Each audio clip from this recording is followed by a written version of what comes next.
Hello students, আশা করি তোমরা সবাই ভালো এবং সুস্থ আছো।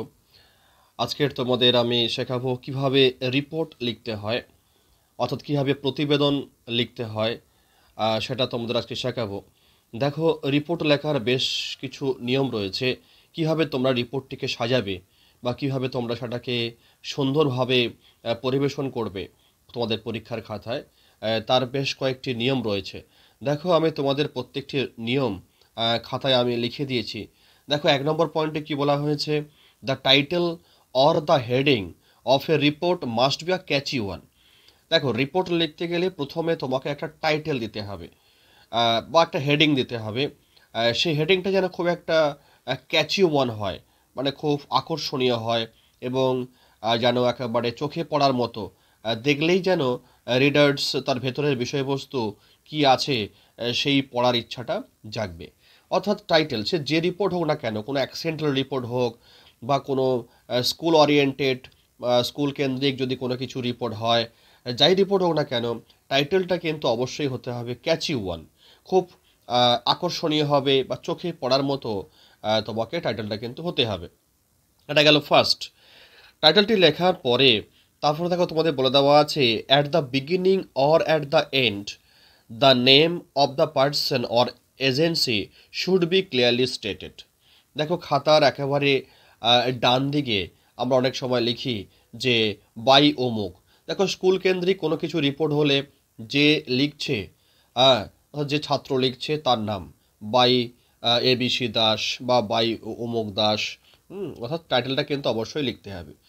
তাছাড়া তোমরা লিখতে পারো বাই এ স্টাফ রিপোর্টার। দেখো, আমি কয়েকটা লিখে দিয়েছি, বাই ABC দাস বা by a staff reporter, by a special correspondent. তোমরা আহ, যদি স্কুল ক্ষেত্রে হয়, তোমরা কিন্তু স্কুলের ক্ষেত্রে হলে অবশ্যই নিজের নাম দেবে। স্কুল ছাড়া অন্য কোনো কিছু রিপোর্ট হলে তোমরা বাই এ স্টাফ রিপোর্টার দিতে পারো বা বাই এ স্পেশাল করেসপন্ডেন্ট, এই লেখাটাও তোমরা লিখতে পারো। নেক্সট দেখো, তারপরে কি বলা আছে, 3 নম্বর, the place of reporting should be mentioned. একেবারে যখন তোমরা লেখা শুরু করছো সবার প্রথমে স্থানটা দেবে। স্থান বলতে যেখানকার রিপোর্ট, অর্থাৎ তুমি যেখানকার রিপোর্ট লিখছো, অর্থাৎ যেখানে খেলা হচ্ছে সেই খেলার স্থান, বা যেখানে কোনো দুর্ঘটনা ঘটেছে সেই দুর্ঘটনাস্থলের স্থান, বা তুমি যে স্কুলের থেকে তুমি রিপোর্টটা লিখছো সেই স্কুলটা কোথায় অবস্থিত, সেই লোকেশনটা কিন্তু শুরুতেই লিখতে হবে। তাহলে the place of reporting should be mentioned, একদম প্রথমে উল্লেখ করতে হবে। Date of reporting should be mentioned, তুমি রিপোর্টিংয়ের ডেটটা সেটাও উল্লেখ করতে হবে। দেখো, রিপোর্ট সাধারণত লেখা হয় যেদিনে ঘটনা ঘটে তার পরের দিন। যেদিন রিপোর্টটা তোমরা তোমরা ঘটনা দেখলে, যে কোনো একটা দুর্ঘটনা হয়েছে বা কোনো জায়গায় কোনো একটা কালচারাল প্রোগ্রাম হয়েছে বা কোনো জায়গায় একটা ফুটবল খেলা হয়েছে বা কোনো জায়গায় হচ্ছে রক্তদান শিবির হয়েছে, যদি এরকমই হয় তাহলে তোমরা তার পরের দিন সেই রিপোর্টটা কিন্তু সংবাদপত্রে প্রকাশিত হয়। তাই the rate of reporting should be mentioned. তাহলে কী হবে, এই 24 তারিখে যদি কোনো কিছু প্রোগ্রাম হয়, তোমরা কিন্তু ওখানে লিখবে 25 তারিখে। ক্লিয়ার হলো? দেখো, 1 নম্বর পয়েন্টে বলা আছে, the first sentence of the report with main information. এবারে যখন আমরা রিপোর্টটা লিখছি কোলন দেওয়ার পরে, সেই রিপোর্টের যে প্রথম বাক্যটা হবে সেই বাক্যতে মেন ইনফরমেশন দিতে হবে। অর্থাৎ কি বিষয়ে লেখা হচ্ছে, তারিখ এবং কোথায় হয়েছিল, এগুলো সাধারণত মেন ইনফরমেশন। তাহলে প্রথম সেন্টেন্সটা রিপোর্টের হবে কিন্তু মূল তথ্য দিয়ে। এরপরে দেখো, আমাদের লিখতে হবে বডি। তাহলে বডিটা কি আছে, দেখো বডির মধ্যে details of the first sentence. তাহলে প্রথম সেন্টেন্সে, অর্থাৎ রিপোর্টের প্রথম সেন্টেন্সে যে আমরা মূল ইনফরমেশন দিয়েছিলাম, মেন ইনফরমেশন দিয়েছিলাম, সেই মেন ইনফরমেশনের একটু বিস্তারিত আলোচনা। দেখে 6 নম্বর পয়েন্টে দেখা হচ্ছে body details of the first sentence.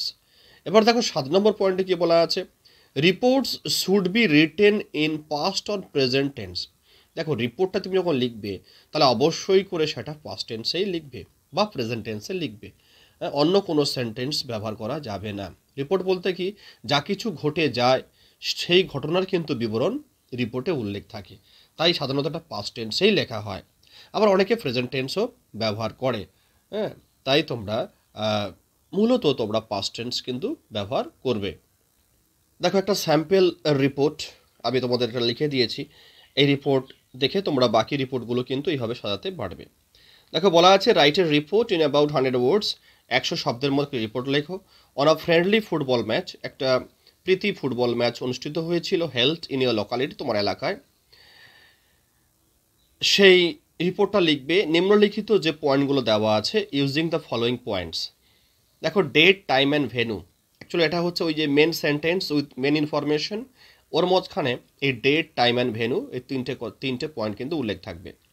তারপর দেখো কন্টেস্টিং টিমস, তারপরে কারা কারা কোন কোন দল সেখানে উপস্থিত হয়েছিল বা কাদের মধ্যে খেলাটা হয়েছিল, সেই প্রতিযোগী দলগুলোর নাম কি। তারপরে দেখো রেজাল্ট, ফলাফল কি হয়েছিল, এবং শেষে কনক্লুশন। এইটাকে, এই মেন পয়েন্টগুলো তোমাকে হাইলাইট করতে হবে। দেখো সেই উত্তরটা আমি কীভাবে লিখেছি তোমরা দেখো। দেখো রিপোর্ট লেখার পয়েন্টে কিন্তু আমি বলে দিয়েছিলাম the title should be a catchy one, যেন চোখে পড়ার মতো যেন টাইটেলটি হয়। দেখো আমরা যে বিষয়ের উপর রিপোর্ট লিখছি সেই বিষয়ের যে ক্যাচি টাইটেলটা এরকমই হওয়া উচিত। A friendly football match organised by ABC club, একটা প্রীতি ফুটবল ম্যাচ অর্গানাইজড, আয়োজন করা হয়েছিল। কে আয়োজন করেছিল? By ABC club. দেখো এখানে আমি একটা এবিসি ক্লাব বলেছি, তোমরা পরীক্ষায় যদি তোমাদের এখানে কোনো নির্দিষ্ট কোনো ক্লাবের নাম উল্লেখ থাকে সেই নামটা কিন্তু এখানে লিখতে হবে, বা যদি কিছু উল্লেখ না থাকে তোমাদের পছন্দ মতো যে কোনো একটি ক্লাব, যে ক্লাবটি এই খেলাটার আয়োজন করেছিল সেই নামটা কিন্তু এখানে উল্লেখ করতে হবে। দেখো যেহেতু একটা ক্লাবেরই খেলা সেই জন্য কিন্তু আমি এখানে কোনো নাম উল্লেখ করিনি, তাই বলেছি বাই এ স্টাফ রিপোর্টার। দেখো একদম পুরো ডান সাইডে দেখো লেখা আছে বাই এ স্টাফ রিপোর্টার। তারপরে আমাদের পয়েন্টে ছিল প্লেস উল্লেখ করতে হবে, তারিখ উল্লেখ করতে হবে। দেখো এখানে উল্লেখ করে দিয়েছি রায়দিঘি, এখানে তোমাদের এলাকার নাম দেবে। তারপরে দেখো তারিখটা দিয়েছি ফেব্রুয়ারি 25, 2025 সাল, ফেব্রুয়ারির 25 তারিখে। দেখো এবার টাইটেলটা বলেছি যে শুরুতে যে বাক্যটি লিখবে তার মধ্যে কিন্তু মূল তথ্য থাকবে। বলা আছে ফ্রেন্ডলি ফুটবল ম্যাচ, একটা প্রীতি ফুটবল ম্যাচ ওয়াজ হেল্ড, অনুষ্ঠিত হয়েছিল 24 ফেব্রুয়ারি 2025। তাহলে দেখেছো, তাহলে রিপোর্টটা, খেলাটা হয়েছিল 24 তারিখে, আমি কিন্তু রিপোর্টটা লিখছি 25 তারিখে। দেখেছো রায়দিঘি ফেব্রুয়ারি 25 ওখানে উল্লেখ করা আছে। হ্যাঁ, যেদিন ঘটনাটি ঘটবে তার ঠিক পরের দিনের তারিখটা কিন্তু ওখানে উল্লেখ করবে। তাহলে friendly football match was held on 24 2025 at ABC club stadium. যেহেতু এবিসি ক্লাব অর্গানাইজার, এরা আয়োজন করছে, তাই ওই ক্লাবের স্টেডিয়ামে এই খেলাটা অনুষ্ঠিত হয়েছিল। দ্য ম্যাচ ওয়াজ হেল্ড, এই ম্যাচটি অনুষ্ঠিত হয়েছিল কাদের মধ্যে? বিটুইন এবিসি ক্লাব অ্যান্ড সূর্য সংঘ বারুইপুর। বারুইপুরে একটি ক্লাবের নাম সূর্য সংঘ, সেই ক্লাবের সঙ্গে এবিসি ক্লাবের একটি প্রীতি ফুটবল ম্যাচ অনুষ্ঠিত হয়েছিল। Clear? A large number of local supporters was present, এবং সেই খেলাটা দেখার জন্য a large number of local supporters, স্থানীয় যে সমর্থক, বিশাল অঙ্কের একটি স্থানীয় সমর্থক সেখানে উপস্থিত ছিল, was present. The match started at 12 PM, খেলাটা শুরু হয়েছিল কখন? না, দুপুর 12টায় খেলা শুরু হয়েছিল। সূর্য সংঘ টুক অ্যান আর্লি লিড, এই যে সূর্য সংঘ যে দলটিকে আমরা, যে ক্লাবটিকে আমরা আমন্ত্রণ জানিয়েছিলাম প্রীতি ম্যাচ খেলার জন্য, সেই দলটি সূর্য সংঘ একটি শুরুতেই তারা লিড নিয়ে নিয়েছিল, scoring 2 goals in the first half, অর্থাৎ প্রথম অর্ধে 2টো গোল করে তারা কিন্তু এগিয়ে গিয়েছিল। However ABC club made a strong comeback in the second half. ABC club কী করেছিল? তারা খেলার মধ্যে আবার ফিরে এসেছিল, made a strong comeback in the second half, দ্বিতীয় হাফে। কে ফিরে এসেছিল? দেখো দে ইকুয়ালাইজ দ্য স্কোর, তারা এই যে 2টো গোল শোধ করে দিয়েছিল, তারা খেলার সমতা ফিরিয়েছিল, ইকুয়ালাইজ দ্য স্কোর, খেলাটাকে, স্কোরটিকে সমান করে দিয়েছিল, অর্থাৎ 2-2 করে দিয়েছিল। The match ended in a 2-2 draw, তাহলে এই খেলাটি শেষ হয়েছিল, এন্ডেড মানে শেষ হয়েছিল, ইন আ 2-2 ড্র, অর্থাৎ ম্যাচটি ড্র হয়ে গিয়েছিল, উভয় দল 2টো করে গোল করেছিল। প্লেয়ার্স অফ বোথ টিমস, উভয় টিমের যে খেলোয়াড়রা শোকেসড, তারা তুলে ধরেছিল, মেলে ধরেছিল great team work and sportsmanship, একটা দলগত যে খেলা বা প্রচেষ্টা সেটা দেখিয়েছিল, এবং খেলোয়াড় সুলভ যে আচরণ সেটাও তারা তুলে ধরেছিল। দ্য প্রেজেন্ট সাপোর্টার্স, উপস্থিত সমর্থকরা, এনজয়েড দ্য কম্পিটিশন, এই প্রতিযোগিতাটি উপভোগ করেছিল, এনজয়েড মানে উপভোগ করেছিল, দ্য কম্পিটিশন এই প্রতিযোগিতাটি।